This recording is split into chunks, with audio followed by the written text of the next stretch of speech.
Happy Earth Day. Happy Earth Day. Oh my God, it's the day of Mother Earth. Yay. Welcome back to Green Thread. It is your hosts, Allie. And Alexis. And we are back at ya talking about a special episode for Mother Earth, because even though I feel like every day is Earth Day, I do understand and really enjoy the feeling around this day because it feels very green and blue and very happy, very like all love, all good energy. And I don't know, I love talking about Earth Day so much. It's like my Christmas. Like Actually. I love Earth Day. I love seeing everyone talk about the earth and just dedicating their time in this one special day. Even though I do believe every day should be Earth Day, and in my mind it is, but seeing everyone kind of come together to celebrate our Mother Earth is really, really special. It is, because it feels like you're with all your friends or just having a hangout talking about you're talking about your favorite movie. Like you have that common ground. You're like, we all love the same thing. Mm-hmm. And with that being said, I don't think that I hear a lot of people when they talk about Earth Day really discussing the history of it or how it became. And honestly, up until my environmental class or environmental policy class that I had my semester before my last semester, it really showed me where it started, or like the day and like how it came to be. Even though we didn't dive too far into it, it was the start of all the environmental law acts and regulations that kind of came into play of what we know today to be the EPA. So it being Earth Day, April 22nd is coined the Earth Day. The very first one actually was in 1970. And it began as a result of an oil spill in California that happened on January 28, 1969, which really rose a lot of controversy in how people were feeling about not only their effects of it from the human side of it, but also the wildlife side. There was a ton of pictures that I saw that were very heartbreaking of all these birds that were covered in oil. And I think they were like, we have to start speaking up. Which this senator, who I'm about to name, has a very funny name, and I swear to God, this is who it is. Senator Gaylord Nelson. He was from, I believe, Wisconsin. He chose April 22nd because it was a day between spring break and final exams, and he thought that would mean that it had the most, it would be an available day for the most max amount of students to participate. And technically, Earth Day was actually a evolved name from Earth Day protest, which was what happened on April 22nd, 1970. And in fact, 10,000 grade schools and 2,000 colleges and universities participated in the very first Earth Day protest, which is why it became such a huge event. And I'm very glad that Mr. Gaylord Nelson decided that that was going to be the day, because it seemed to be pretty empowering and involving for everyone. Absolutely. And I'm so glad that you have those numbers to share. That's really, really inspiring. And I did see that the first Earth Day was like a protest, and I thought that was really interesting because I never really knew that before I started looking into it, and just with a simple Google search about what was the first Earth Day like, and you can kind of get a little glimpse into it. And they were trying to also, the fact that a senator was the one that did this, that's really powerful, and he wanted to bring attention to things that were not getting enough attention, and just things that, at least federally speaking and governmentally speaking, we're not getting enough attention, protection, coverage, etc. So that is so awesome. And just the fact that it's evolved to what it is now over time, of the whole world getting involved. Yep. I mean, it's all of our earth, it's everyone's earth. We're all here, we're all on it, and we're all here to have a good time and hopefully protect the earth along the way. Yeah. Yeah, and what's crazy, and you were talking about like the federal side of it, is that this was one of those examples of how protest and petitions really do work. So if you want to go back to one of our older episodes, that was going to talk about how like the start of petitions, and especially in the environmental regulation category, really did jumpstart movements that we see today, especially with what I was about to mention, which is the protest led to the organization and the formation of what we know as the Environmental Policy Act, or EPA, or protection. So that was also kind of the result of a poll that was put through in 1971. So this is about a year after the protest. That was basically showing how the majority of Americans were like, we want to pay more to have protected water and protected air. Like we want to put our money where our mouth is. And it showed like lawmakers that, wow, okay, so why have like let's do this. Like if the American people are wanting it done, then obviously, especially if they're going to get money from it, they're gonna start it, which was why the 1970s became what we know as the golden era for the environment, because so many different environmental regulations and laws started happening throughout that year, all because of Earth Day. Um, which I am going to put up the quote and picture of Mr. Nelson since we've mentioned him a few times. But he had this beautiful quote that I really do think still applies however many years later, 50-ish years later, to what we're going through right now with our government. He said, "To anyone who has paid attention, it is clear that the environmental movement now is far stronger, far better led, far better informed, and far more influential than 10 years ago. Its strength grows each year because public knowledge and understanding grow each year." Which really is like chilling. I got goosebumps because it is the perfect example of what we've been trying to say throughout this podcast, which is knowledge is power, and to be aware and to be in the know means that you're going to go far and you're going to make change no matter what field you're in. But particularly in the environmental field, to be aware is to have power. Um, which that whole movement that he started, it paved a way for what we now know as the Earth Summits that happen around the globe, specifically the 1992 United Nations conference, which was dubbed the Earth Summit, which you can find more about throughout websites, specifically their own website. But if you wanted to learn more about like Earth Day and like how those summits happen and where they happen and how you can get involved in them. A few different websites I have listed here are earthday.org, which is a huge one, obviously. Earthx.org. If you don't really understand the difference between the two, go look it up. Theclimategroup.org, earthdaysummit.org, and audubon.org are a few that I've mentioned, but there are plenty of them. Honestly, if there's any wildlife society or anything environmentally related that has been like formed since then, I'm assure you that have something about Earth Day. But also just going off of that, and I'm sure you have some points on this too, how to get involved. That's a great question. In fact, it's a lot easier than you think, and why I love it so much because it feels a very inclusive day. The biggest one that I feel like anybody can do is volunteer. Local cleanups, which might not be as accessible as I'm making them out to be, just because I personally live around somewhere that doesn't have a lot of volunteer opportunities, but they're not far away from me if I really want to travel. So if you're willing to do that for Mother Nature, good old Earth, then those are some ways to help out.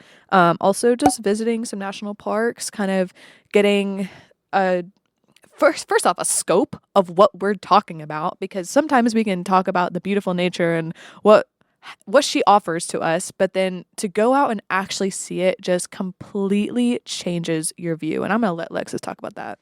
It absolutely does. It changes your life. I went out to a national park for the very first time this past summer, summer 2024, and it didn't just change my view, it changed my life. I just, you see paintings, you see photos, you see so many wonderful depictions of nature and just how beautiful it is. And to actually see it, to be in the Grand Tetons at 6 a.m. after I've been up for already 2 hours trying to get a glimpse of a bear, and I just see the sun coming up over the horizon and it's shining on these mountains.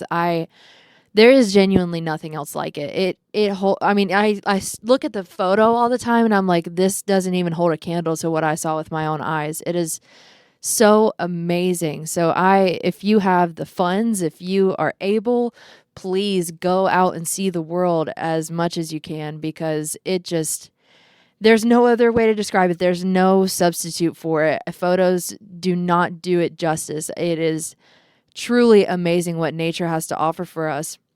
And another just little fun tidbit about Earth Day and tree huggers, the term tree huggers.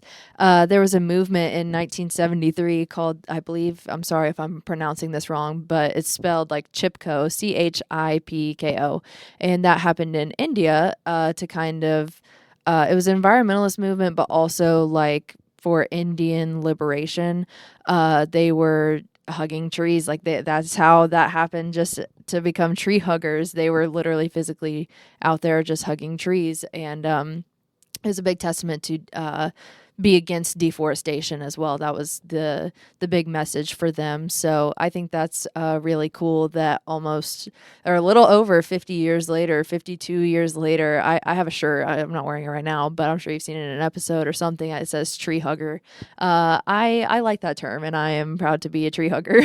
I mean, if for those who wouldn't know, because we don't have our BTS behind the scenes situations out there in public yet, but we were just taking some thumbnail pictures, and there's one that we will insert, especially for this episode of Alexis hugging a Yeah. tree. And I was like, It was this so is fun. It felt so natural. yeah, so to say, it looked like her in like a natural habitat. It was great. Which actually, speaking of like, power to people and like movements that have started, the theme for this year, so every Earth Day, every year has a different theme. It's been that way for as long as I had looked at, like as long as its history has been. This year's theme is Our Power, Our Planet, and all about that and renewable energy. So, even just like doing things on theme is another way to get involved, just to spread some love for whatever we're highlighting for that year. But I thought it was really cool. I remember participating in my very first Earth Day about 5-ish years ago, 6-ish years ago. And I believe that year it was about wildlife conservation. But the year after was like plastic pollution and like a bunch of other years. Later, it's crazy to see what they come up with to like celebrate or what the theme is, and also b to like see how people play on theme to like the different activities that they host, and then it shows you just how much you can do at home to play into protecting the earth and loving the environment. Which, like we were mentioning a little bit earlier, of like ways to go be involved. This is ways you could do that at home. Using, I thought this was kind of fun. This is all from a specific source that said using the internet instead of trees, which I thought that was a cute way of basically saying don't use paper. Um, Participate in some dietary changes if that's even like part of your ethical agenda. Eating meat less, not even just like, I don't particularly like the idea of just saying go vegan or go vegetarian, because that's not necessarily possible for all people of different body types and different health um, needs. But I do say that just eating meat less is a big help, especially on that one day if there's no other day to do it, I guess. And then also encouraging your school, if you're a student or if you're involved or have somebody else that's involved in the school, encouraging them to take action for the climate. Going off of the cleanups, picking up litter, picking up trash. Don't leave litter. Don't leave trash. That's the last thing you should be doing on Earth Day. If any of y'all are Oh. leaving litter on Earth Day, I'm coming for you. No, actually, like, what are you doing? Or any day for that matter. You Yeah. know what? Any day. Do not let me see you throwing something at your car window, because it will not be pretty. And no, I 100% agree. Also, we always mention this, and I feel like people just generally do not understand how empowering it is. But contacting representatives, we have so many local, problems that come around in the local elections, and I myself actually contacted John Ossoff, since I'm in Georgia, about the national park issue of reinstating when the Department of Interior decided that they were going to reinstate those employees. I contacted my representative, both call and email, and I heard like a week later that they were going to do it. And even though maybe my individual email didn't like make the change, it felt like I was a part of that change, and it just feels so warm and comforting and happy and makes me feel very important. And you are. I'm not saying that I'm not important. I'm just saying it made me feel important because it's harder to like self-validate sometimes. Absolutely. And even if it wasn't just, oh my gosh, it was Allie's email that was the tipping point. But the fact that, okay, you decided, okay, I'm going to write this email. Me as this one person, go me. And if 5,000 other people did that, 5 million other people did that, that's what makes the change. And because so many times people are so discouraged, like, oh, well, what does my one voice do? What does my one Yes. vote do? Imagine if everybody thought that way and nobody said anything. That would suck and nothing would happen. So don't ever get discouraged if you feel so small, because it's easy to feel really small in such a big world, environmentally speaking and population speaking.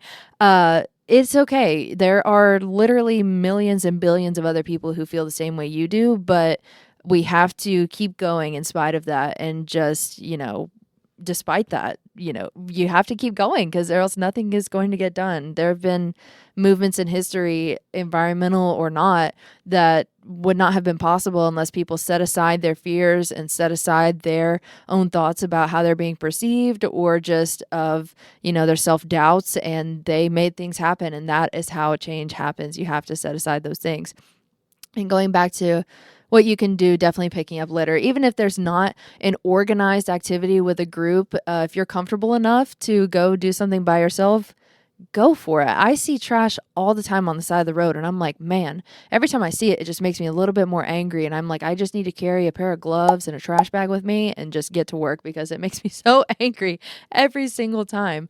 But yeah, I encourage everybody to come together on Earth Day. And if you have, your own unique activity, arts and crafts, whatever you may be doing, protest, go to your state capitol, go talk to your legislators and your representatives on Earth Day and ask them what they're doing to protect your local environment. That'd be a great way to celebrate Earth Day as well.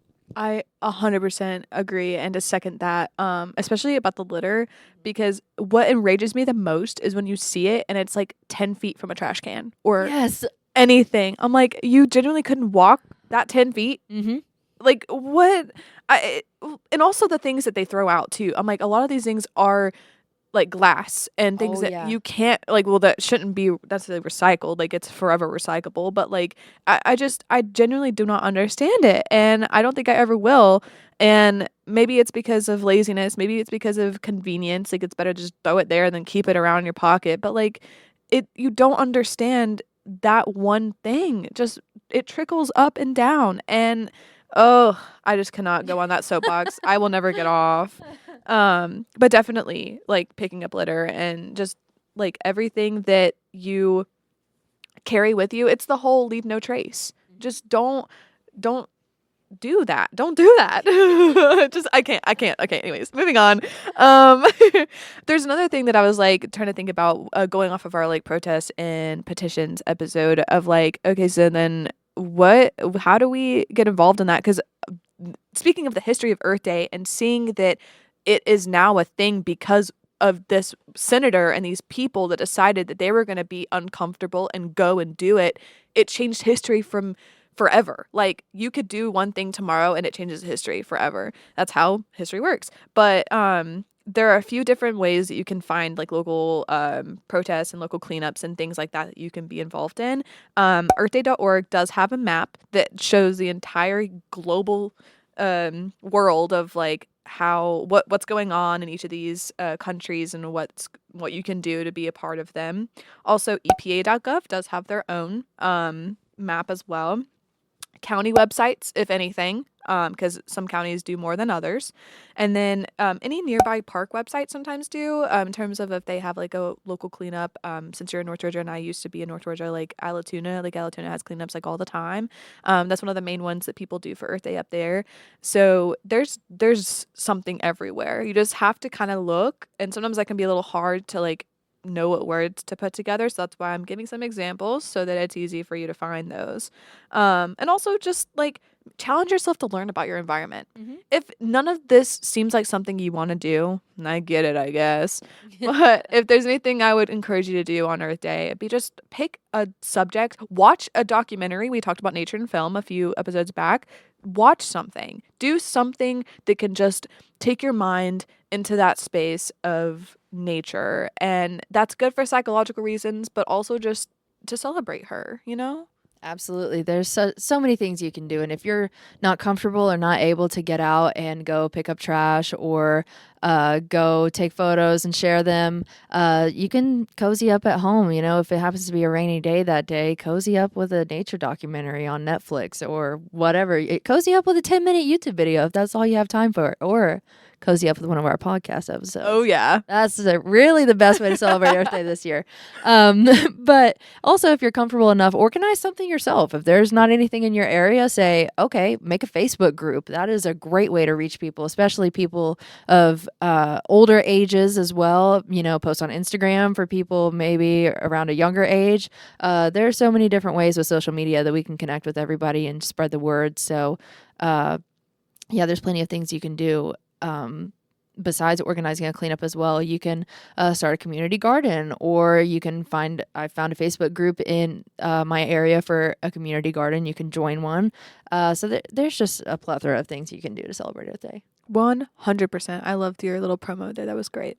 Well placed. Because honestly, I was also gonna say we're gonna put a donate now in the description of the earthday.org. They have their own thing where you can, if you have the funds to do so, to donate, and that could mean that you might be part of the success story that someone else might read, you know? Like it's cool to have good news and to be part of good news and good change. So if you want to be a part of that, definitely go to the description. But also just like, I feel like if we were ever to say anything or to monetize in any way or to do something to promote somebody else, it would be to go straight to conservation projects, straight to the people that are doing the work right now for what we are learning to be fighting against evil.